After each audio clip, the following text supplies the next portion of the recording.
Driving in Europe looks simple.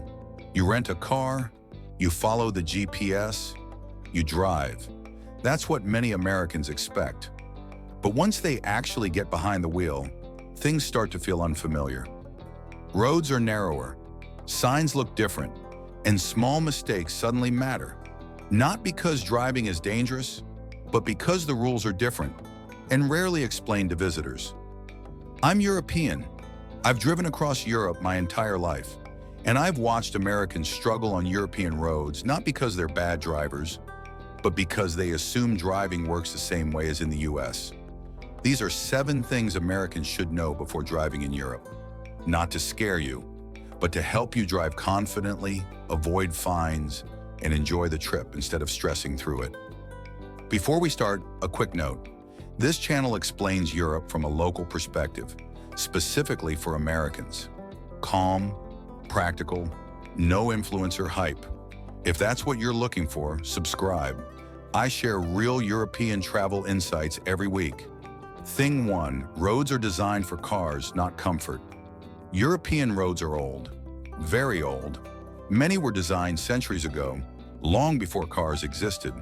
That's why streets feel narrow, corners feel tight, and parking feels uncomfortable.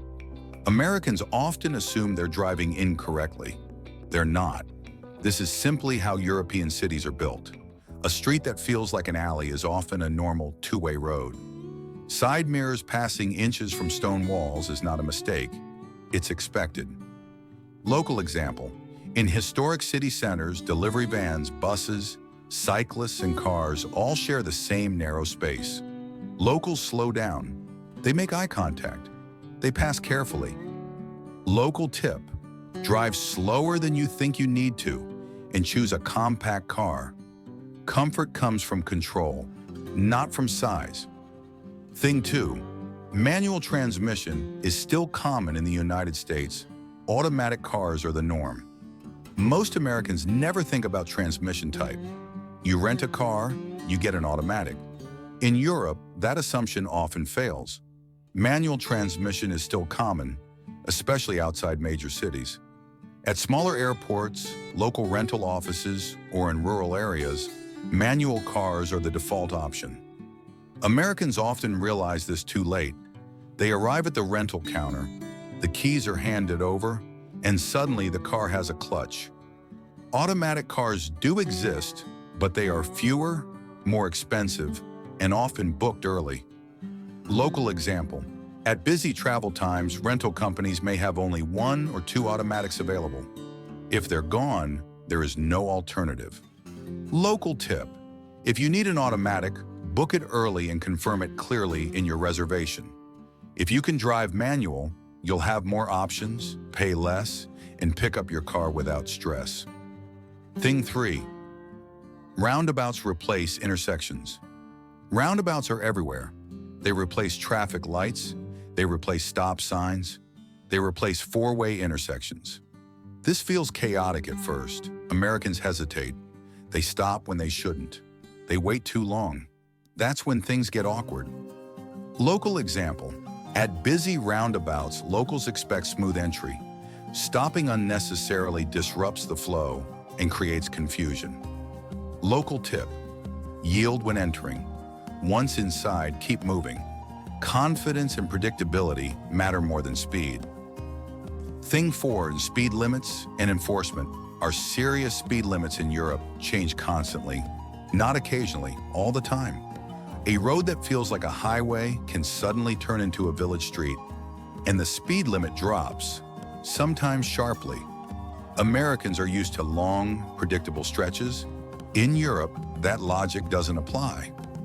Limits change by road type, location, and sometimes even time of day. Local example. You're driving on what feels like an open road. Then you pass a village sign. No houses yet, no people visible. But the speed limit has already dropped. A camera is waiting. Speed enforcement in Europe is automated. Cameras don't warn. They don't pull you over. They record. And the fine arrives later, often weeks after your trip. Rental companies forward your details. There is no arguing it. Local tip. Watch speed signs constantly. Don't rely only on GPS. If you're unsure, drive slightly slower than surrounding traffic until you understand the pattern.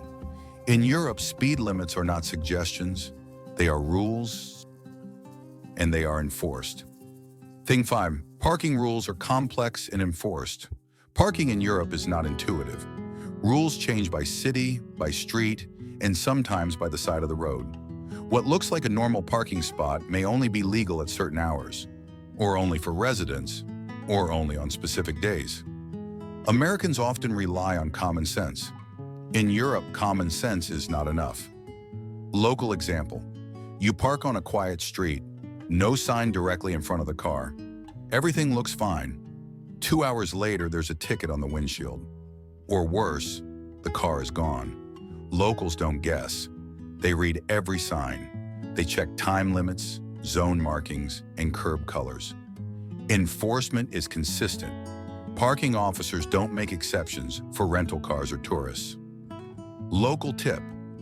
Always read all nearby signs, even if they seem unrelated.